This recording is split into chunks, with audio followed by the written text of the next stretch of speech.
Now we'll continue on with a trio of listener questions, and we'll do these rapid fire. We'll continue on with the first one talking about the Premier League. This question coming from Elliot.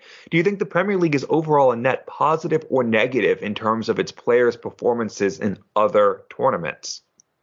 It's a good question. I think it can vary on the player and where they're at with their game at that particular moment in time. We know the Premier League is relentless. There's no breaks, 16 consecutive weeks. And for those eight players selected, it doesn't matter how well you're playing, what results you're getting.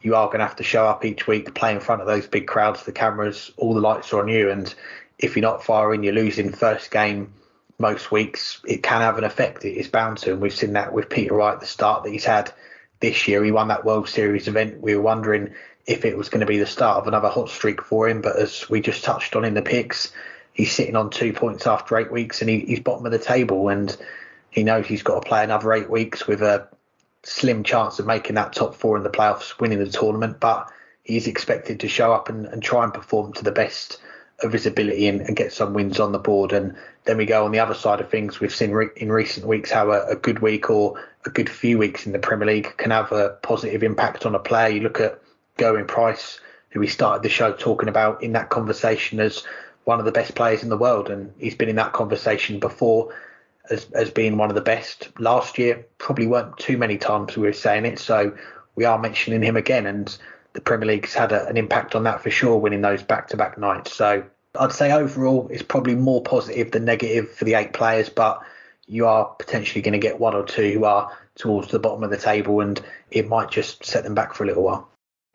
Yeah, I agree. This is an interesting question. It may be something that Christopher Kemp could look into, because I do wonder if there is a statistically significant drop-off or increase in performance based off of Premier League performance compared to normal. So what I mean is, like, is there a statistical, if you go out and lose your quarterfinal, are you more likely to suffer an early exit in the Euro Tour or Players Championship that weekend compared to if you lose a semifinal or a final and compared to how you normally do? And looking back in the old Premier League, did you tend to have players do worse than their norm if they lost or drew a Premier League match compared to if they won their match? So I think there is something that we could analyze to see if there is an effect. And it wouldn't surprise me if there is, but it also wouldn't surprise me if there is, regardless about whether you win or lose. And I think that's what this question's getting at. Because you could, even though you win, you're doing all this extra traveling,